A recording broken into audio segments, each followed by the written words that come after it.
This show is part of the Head Stuff Podcast Network.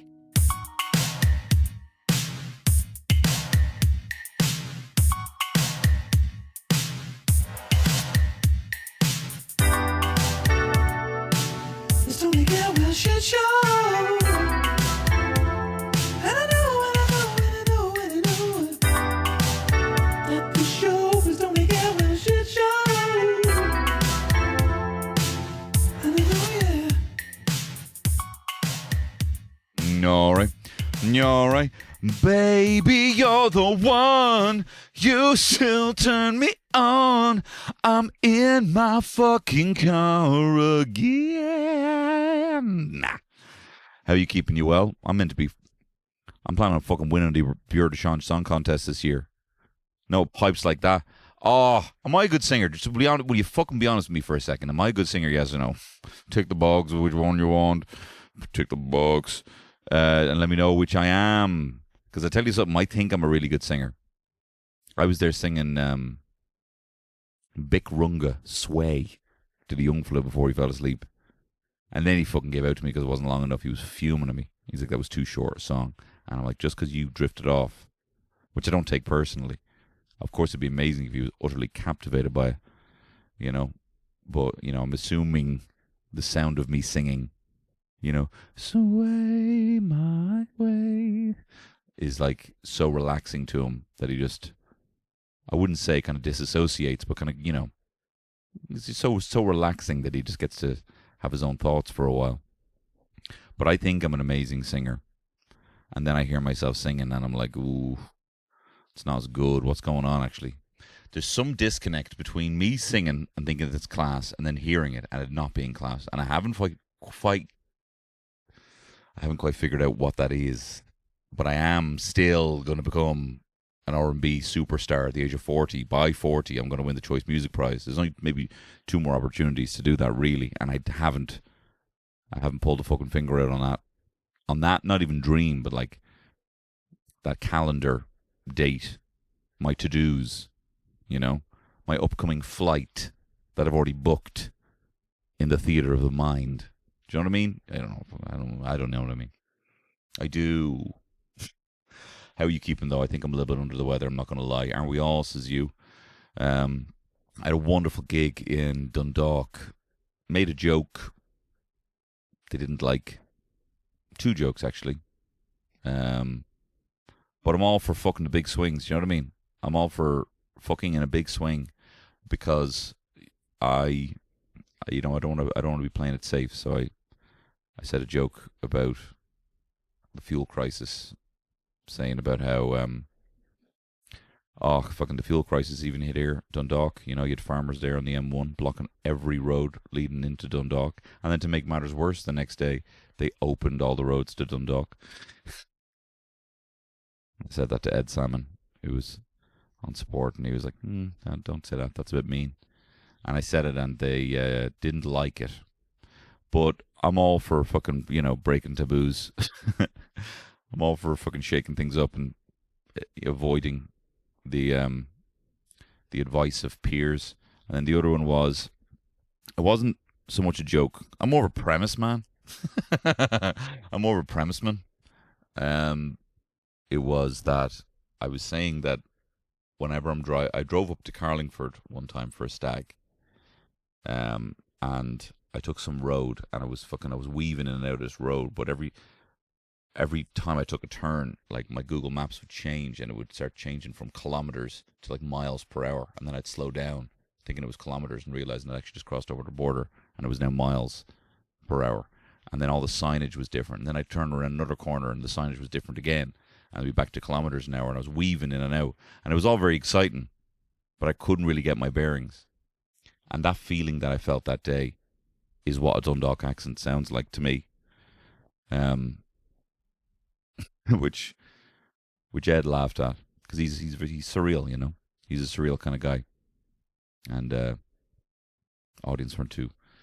They were all right. Like they gave me a courtesy way, which is in comedy. You don't know this as a civilian, but in comedy, a kind of a way is better than a standing ovation in my experience.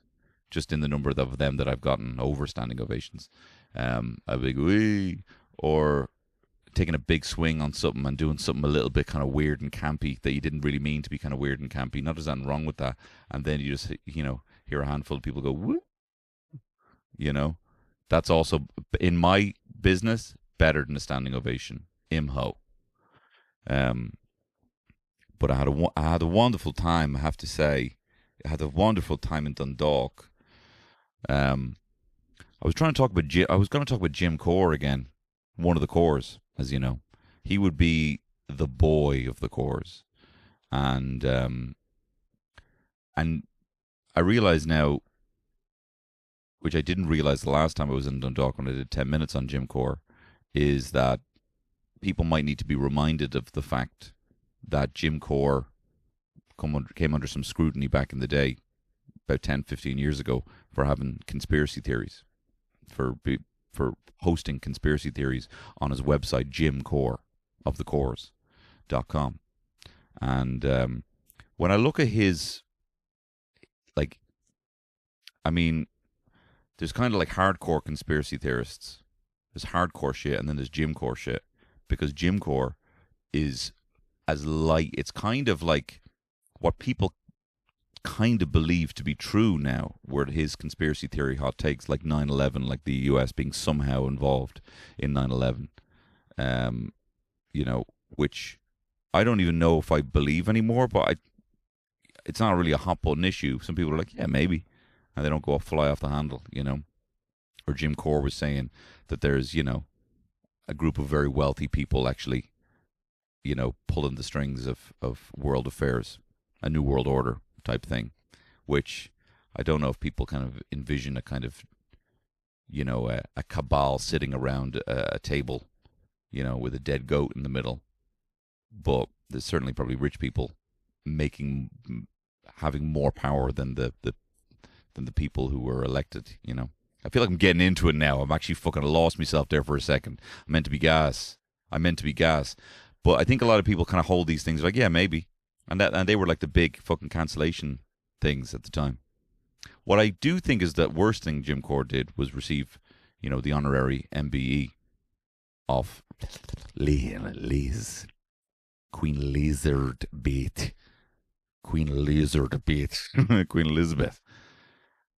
But would you not accept a gift of a lizard? Do you know what I mean? Even a regular monarch, probably no.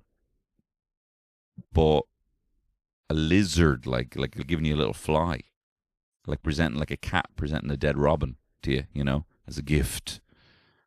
It's cute, you know what I mean? Maybe that's why he was taking it. I'd like to meet one. Actually, I wouldn't. I just scared myself there. I don't want to meet. If there are alien shapeshifter lizard folk out there, I don't want to meet them. I don't want to know, to be honest. I'd rather be staying in that matrix now. I don't want to be fucking sweating with a load of fucking crusties in Zion. No fucking way. And no way. And I know the Wachowskis were mad into the raves, and so they were like, oh, this for us would be paradise. My Zion would probably be, a load of people trying to complete beat 'em up games in a group, a bunch of lads smoking weed, and women. There'd be men and women and gender fluid people, all having just a laugh, trying to complete old school arcade beat 'em up games to the end, like Simpsons, and maybe that Alien versus Predator one that was pretty good, the arcade machine. I tell you, I fucked up big time.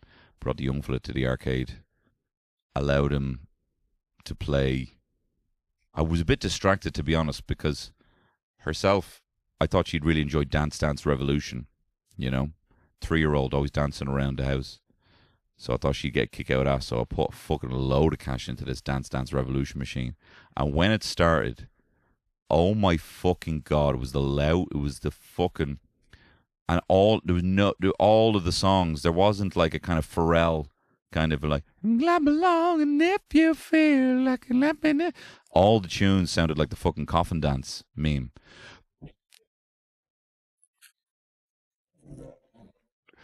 It was fucking intense. So while I had a load of coins in that, I just gave the young fella because I was trying to calm her down, trying to get her to dance, and she's like, "Turn it off, turn it off."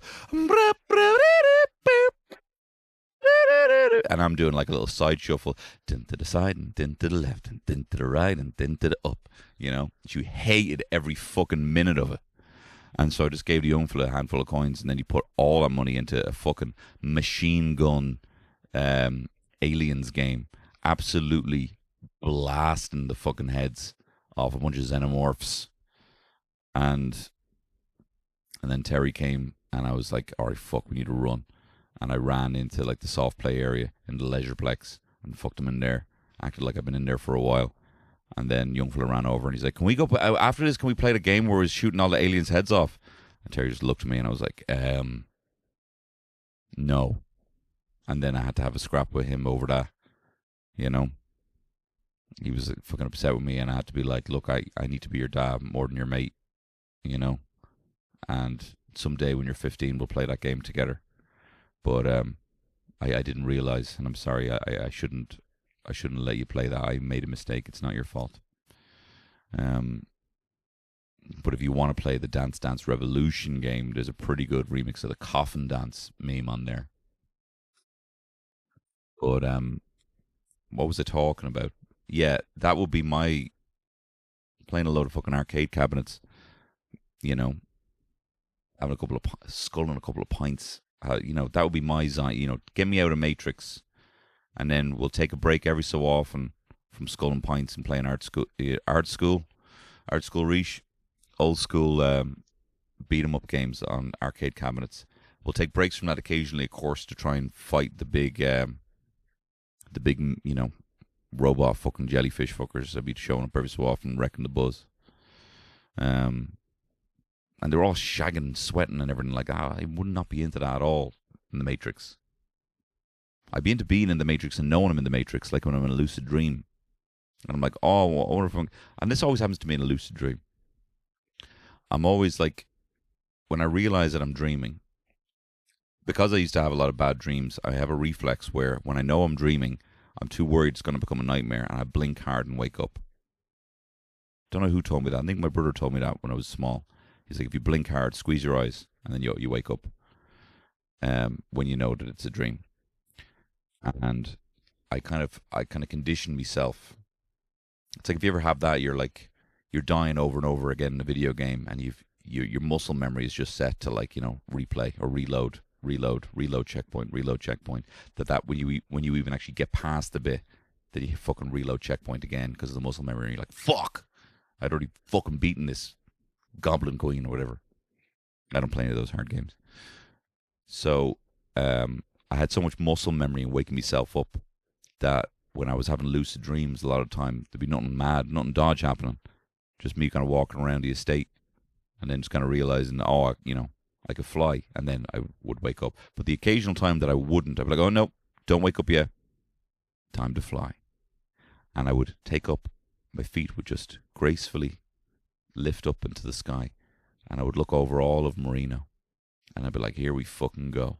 And I put my fist out to start flying, and this happened to me like 8 different times. I would have this, and I would fly at the speed of walking, and it was so boring. In my own dreams, I'd be there flying over Dolan's newsagent, flying over the old C&T, spending about half an hour to get to Fairview from Marino. Shite. My own dreams would be shite. I mean, I told you I fucking got cooked in my own dream. I was at some fucking... I don't want to get into it because people give out to me when I say I have dreams with if there's anyone that's not Terry in it. I've never...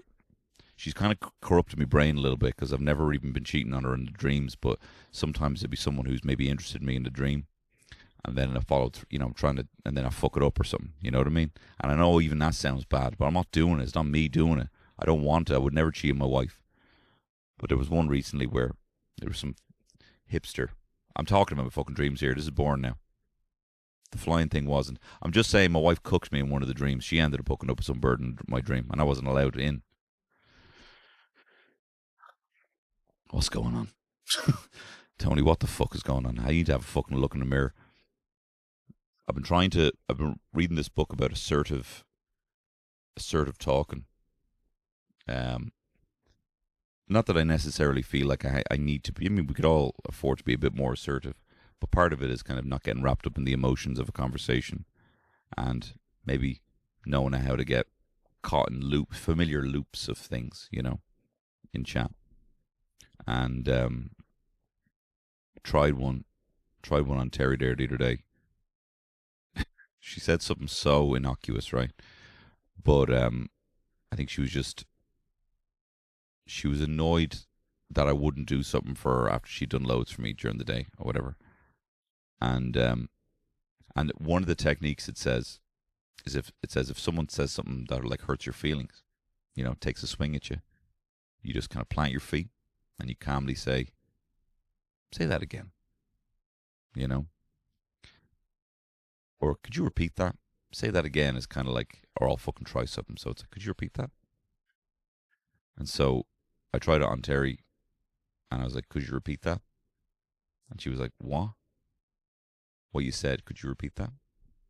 And she goes, I can't believe you won't fucking get up and get me the remote when I've done X, Y, and fucking Z for you. And then at that point I realized this was not an appropriate time to use the can you repeat that, lingo. So I didn't know what to do. So I just said, could you repeat that again?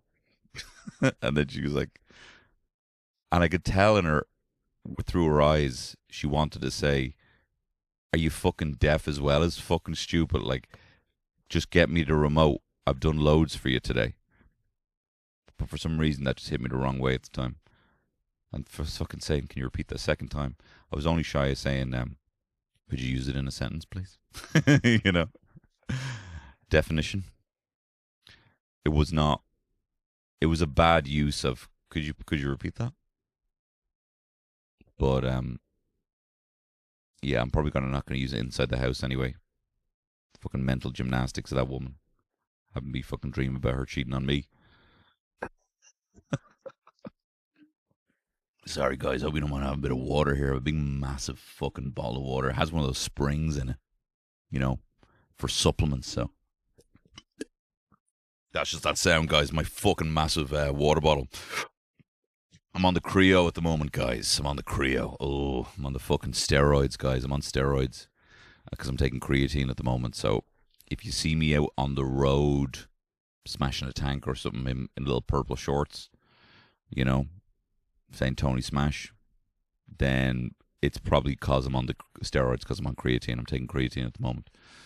And I started taking creatine before joining the gym by like a day, because I wanted to. I have kind of notions about it making me fucking super swole. I know. Do you know what? I'm being a bit unfair to myself now. I have been going. Look, hey, listen, Liv. I've actually been going to the gym, and I've been going very fucking consistently. I've been going to failure now. Not hurting myself, but I'm going to failure with the old fucking weights and all now. And I bought loads of fucking supplements. I don't know what any of them are. I'm taking MCT oil. I'm taking fish oils, which sounds fucking gross. Fish oil. What are we? Are we making a super swole jacked body or a fucking witch's spell? Fucking fish oils. Yeah, I'm taking fucking 1,000 milligrams of puppy dog tails. You can't.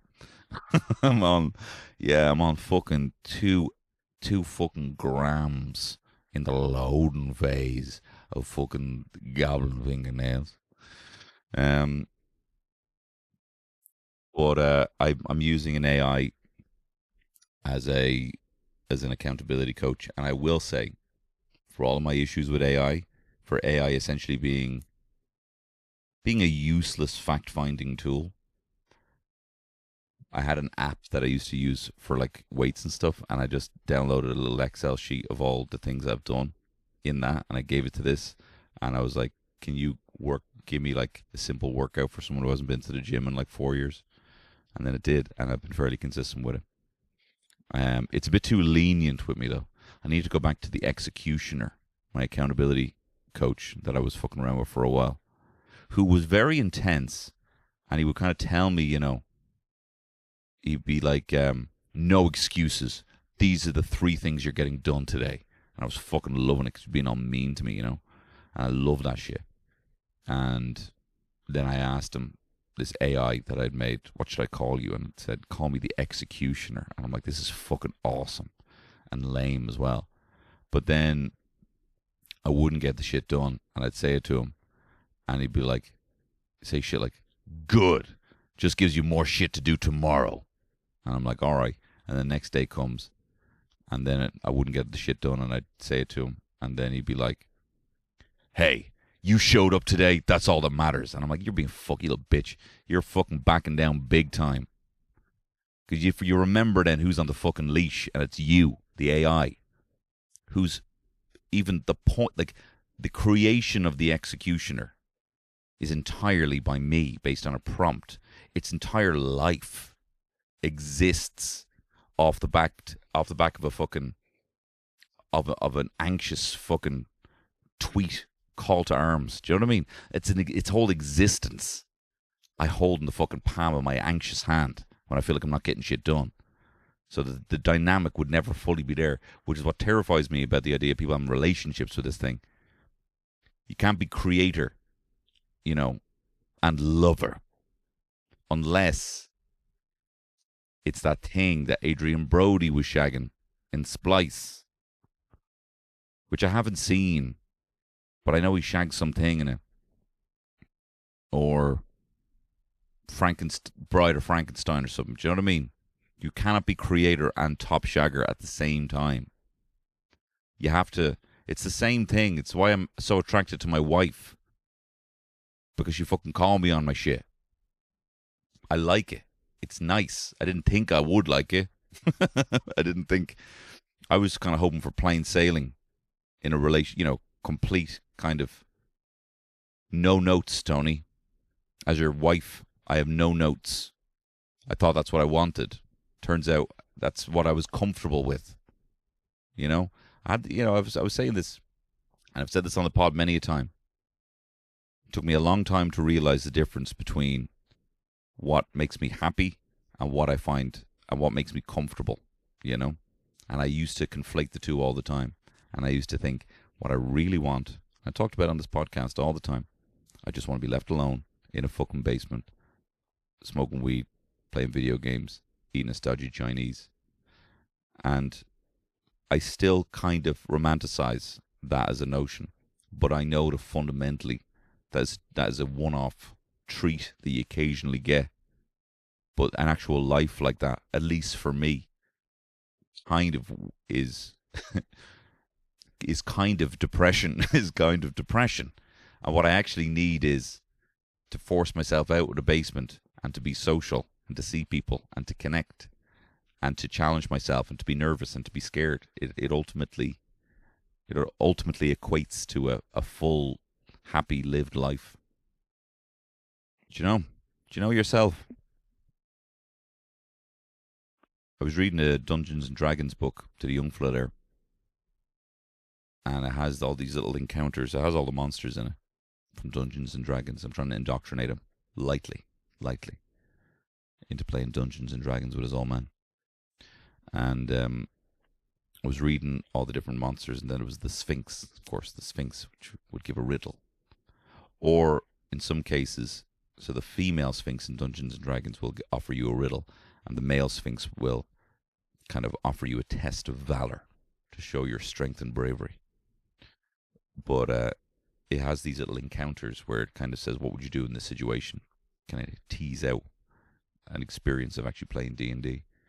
And so the situation in this was, you encounter the lady Sphinx, which is actually called a Gyna Sphinx. And Gyna apparently is woman. And Andro Sphinx is male. But if I'm having a doctor look at me dick, he's not called an androcologist. Or maybe he is. Maybe he is. But gynos is because it sounds like geege. Anyway, look, a gyno sphinx in this encounter says to you, there is treachery among you. And it says one of your party desires greed over kindness. They will abandon you. They will double-cross you. Choose the party most likely to betray you and place this poison upon their lips. And then it says, what do you do? Who would you find? Who do you choose to do it? And the young fella goes, you put it on yourself. And it fucking blew my fucking mind. This young fella's not even 6 yet. And I'm like, oh, fucking course you do. That's exactly what you do. You put it on your own lips. Now, hopefully then you don't go like, licking your lips. Be like, oh, it's getting tickly now. Like a sugar donut. Right? I'm like, of course you do. Because you're the person most likely to betray yourself. You're the person most likely to let yourself down. You'll try and do something and then your own self, no matter who you are, will betray you. Whether it's, a fucking chicken ball where you're not supposed to. Or whatever the D&D equivalent is. Mead. Pint of mead. When you're doing fucking, dry jan. Too many grapes. Whatever it is in the D&D world. Like, that is fucking genius. Now, he doesn't know maybe the full extent, but he's like, it would be yourself, and then you wouldn't also have to drink the poison. You could just have it on your lips to kind of illustrate to the Sphinx, to show the Sphinx, he said. And that would be the correct answer. To be the first person to betray you in your group is going to be you. Probably even just in changing your mind over something. I was like, fuck. And I was more into that just being the right answer for the riddle than I was proud of him. Do you know what I mean? And then I was like, oh, fuck. And also, you're mad young to be coming up with that shit. This chap's going to be fucking running rings around me. He knows the difference between an insect and an arachnid. Not just by the legs. By thoraxes and shit, he knows. It's not just the legs. An insect has a thorax, apparently. And a spider has I actually think it's called an androthorax, weirdly. Or no, I don't know, doesn't matter. Hey, this isn't fucking Nat Geo. This is Tony Campbell's fucking shit show, right? But anyway, that blew my mind. And I hate riddles. Love when the young fella gets it right, though. But then he was like, I have a riddle for you. And then after this is what he said. And there's me thinking, oh my God, this boy's a fucking genius, right? And he goes, here's a Sphinx riddle. I'm like, can't wait to hear this. And he says, I have a tail with a bit of hairy bit at the end. I have a lion's legs. I have a lion's hands. I have a lion's head. And I have an eagle's wings. What am I? And I was like, a Sphinx? And he was still in this kind of like stoic riddle master kind of vibe. And he goes, correct. I was like, that's awesome. Yeah. Like the first answer to the riddle was like tantamount to like, oh my God, that's a great way of thinking about it. That's, And then he's like, what am I? And the Sphinx would be asking you, just describe it itself. Like, what am I? I am wearing Crocs, but I have Adidas trousers on. I am wearing a hat and a long sleeve. And I have a Casio watch. And I have glasses. And I have a mustache. What am I? Just to be literally like, fuck, I don't have any more riddles. I'm just going to describe what I'm looking at, and hopefully this guy's a fucking dumbo and doesn't get doesn't get the riddle. But that fucking cracked me up. But I'm going to play a bit of D&D with them, make it a bit simple. Although the young one, I there's kind of like what's the term they use? Like hobo kill, I think they call it. where basically the whole thing is just you kill everyone. You get that one D&D player that's like, kill them, kill everyone. And I kind of would have assumed it'd be the young fella, but she was there. She doesn't really understand half the shit that I'm reading to him, and then I go over and read, more books more appropriate for her age, but she'd be catching a glimpse of it. And so we turned the page, and she's mad into fairies, and so there was like sprites, which are little fairies, and we were looking at them, and I was like, look at that, what you think of that? Trying to get her interest, because she wasn't so much into the skeletons and goblins and all shit that we were reading. I'm like, what you think of them little fairies? And she goes, oh, I'm going to kill all of them. I would go in and I would kill all of them and I would punch them super hard, because she's like overheard the young fella trying to describe how he would get out of like these various kind of, fantasy encounters and stuff. And then Sonny goes, well, you don't need to kill them because they could be friendly as well. And she's like, I'm going to kill them. I have to kill them all. And if they fight me, I'm going to kill them. And then he was like, no, but like, if you're nice to them, then they can just become your friend. And she was like, okay. It's like, these sprites have no idea how close they came to complete genocide at the hands of my daughter. And it was just, you could also be friends with them. Oh, yeah. All right. Okay. Sorry, I didn't know all the options. So I'm nervous about her playing because I think she's going to be just like, I'm going to kill everyone, Which is funny when people, don't understand. Young fella used to be throwing that term around a lot. And then he took a book from the library about World War One. Kind of shook him up a little bit about death. So so he picked it himself, a book about the Somme. He just fucking picked for some reason. He saw soldiers on it. And my dad was reading it with him, and like page 3, just a pile of fucking dead bodies in a fucking ditch. and he was like, ooh. And then he's like, so all right, don't show Indy that page, was what he was saying, my uncle was saying. So he doesn't go throwing that kind of terminology around so much anymore. But for herself, it was no concept of death. She'd be like, I'm going to kill everyone. Yeah.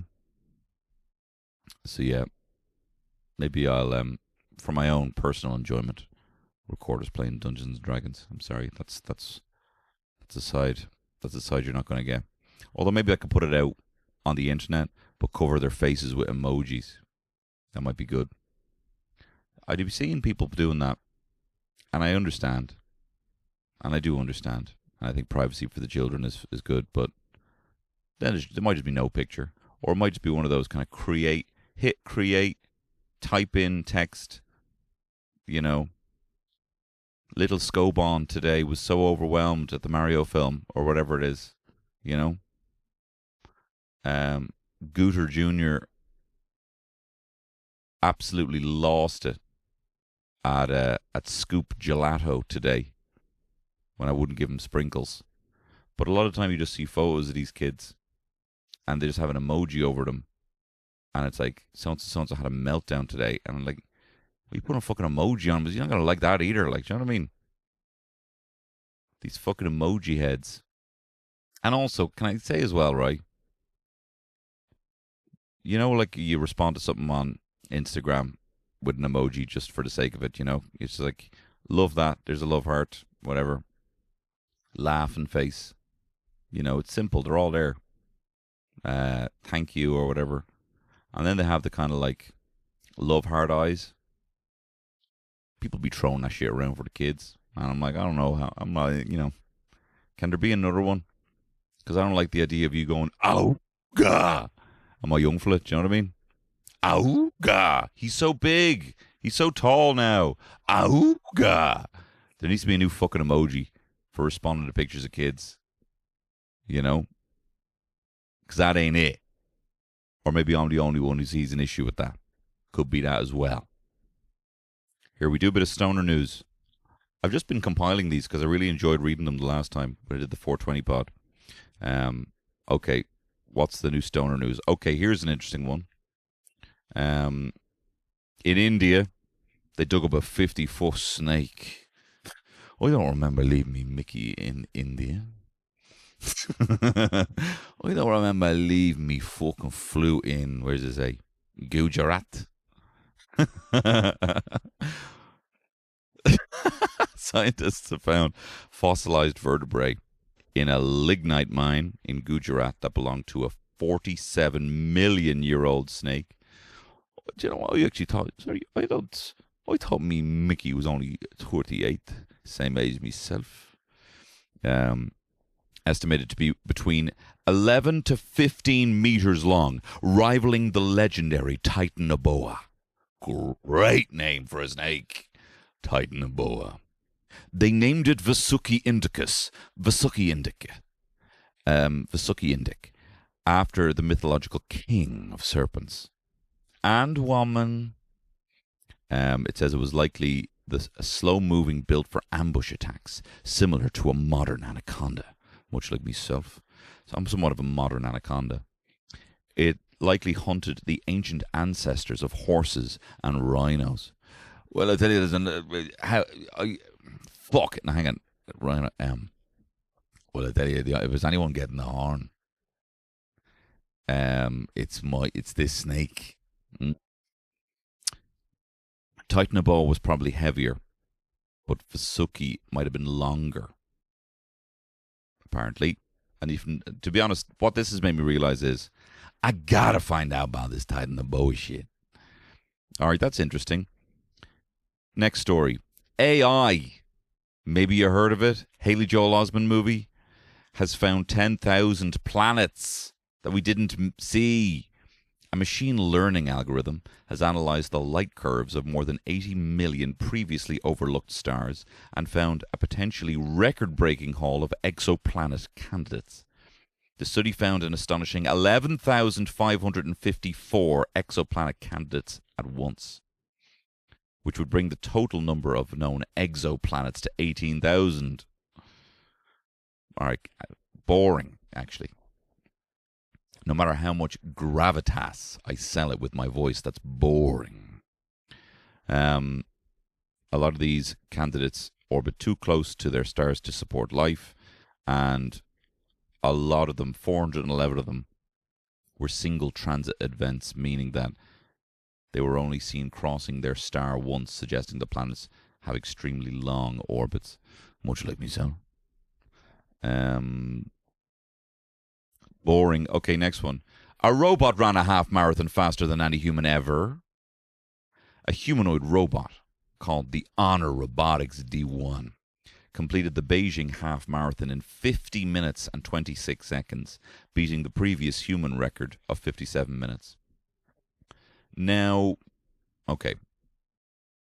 It says it crashed into a barricade, fell, and then had to wait for its handlers to set it upright. Much like myself. Okay, well, I'm gonna stop you there. That's bullshit. All right, that's bullshit, and I'll tell you why. Because we built that. All right. What's wrong? Why can't we say that it's a motorbike then? Why can't we say a motorbike's after breaking the fucking record? We built it. We built it to run. That's not impressive to me. One expert said it's actually harder for robots to fold laundry than to run a half marathon. Sounds a bit better. But if that's the case, I'm actually class of folding clothes, and I can't run a half marathon. So that makes me, I'm trying to fucking figure this out here on the fly. Okay, if I'm better at folding clothes and robots find that hard, then to a robot, I'm the fucking Mo Farah of taking ages putting me t-shirts away. To a robot, they would look upon me and weep with the greatness of how I'd be folding me jeans sometimes. All right, in lighter news now, in better news now, a brain-eating amoeba is spreading. Scientists are raising the alarm about a free-living amoeba emerging as a global health free-living. Sounds like a load of fucking flatmates I used to have. You fucking free-living amoeba, you cunt.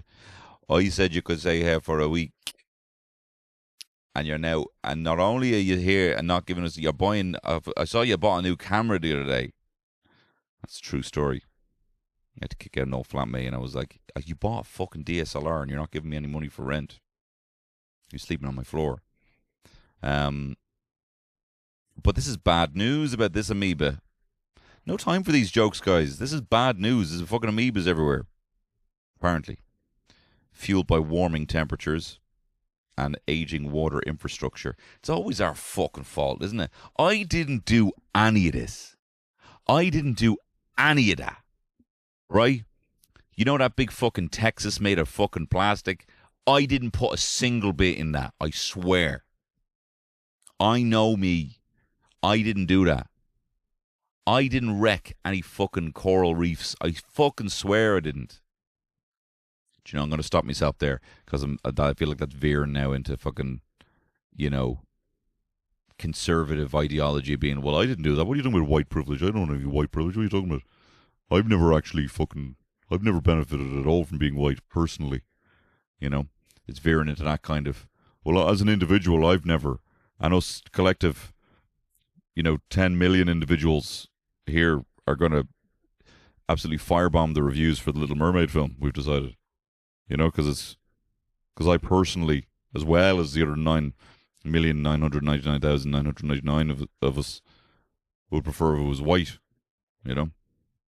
That's so I'm not going to veer into that, but I do maybe I just can't sit comfortably with the guilt of what we have done to this planet. Anyway, this is a fucking algae. The most notorious example, Naegleria fowleri, enters the body when contaminated water goes up the nose, and once it's inside, it travels to the brain, causing a fast-moving, almost always fatal infection. What makes them especially terrifying is they can survive high temperatures, strong disinfectants like chlorine, and even live inside water distribution systems that people assume are safe. It survives chlorine. This amoebae, there's amoeba and amoebae, which is multiple, which is kind of like your girlfriend. It's an amoebae. So if you have someone living in your gaff rent-free, then, but you love them, they're actually an amoebae. An amoebae can act as a Trojan horse for other dangerous pathogens. Whatever the fuck. Just tell me what I need to do about it, right? Do I have to wear a mask again? What? Do I have to get a Brita? Do I have to get a Brita filter? Mate, please just tell me. Do I have to get a Brita filter? Can I boil my water and will it be fine? Do I have to get a Brita filter?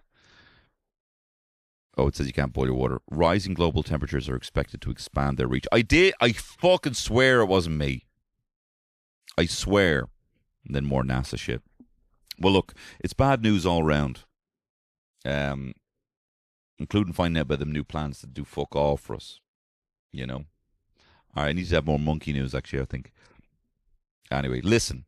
Something very important to say to you, right? If you're a fan of this podcast, you might have also been a fan of the Eurovision episodes that I used to do. Then you might also be a fan of a one night only, big, fake, funny Eurovision that doesn't have any of the guilt associated with it, that has nothing to do with fucking genocide, and it's only good crack, and it's incredibly funny, and the songs are better than a lot of the songs in the Eurovision. I wouldn't say they're actually up to the Eurovision standard, but they're very fucking good. They're very fucking good. I'm going to be Jamaica this year. Just letting you know. So if you want to see me as Jamaica, not mad, nothing bad, all right? I'm a Cork guy from Jamaica in it, because this is a bit that I really cannot let die. So that's what I'm doing. And I highly recommend you check it out. It's going to be a lot of fun. The Young Hot Guys are going to be there. Peter McGann's going to be there. Michael Fry, Alison Spittle, Ali Fox, Kevin McGarren, Justine Stafford, John Dorn, Ryan Carrick, Cy McLaughlin, Meg Riley. Who am I missing? Someone who I have to apologize to tomorrow. And a very special guest during the interval. It's going to be a lot of fun. Please come. Please check it out. Bureau de Sean Contest. It's a one night only affair. It's a waste of everyone's talent and time. But it's very special. You should come check it out. In the meantime, all the best. I love you. Goodbye. It's only get well shit show.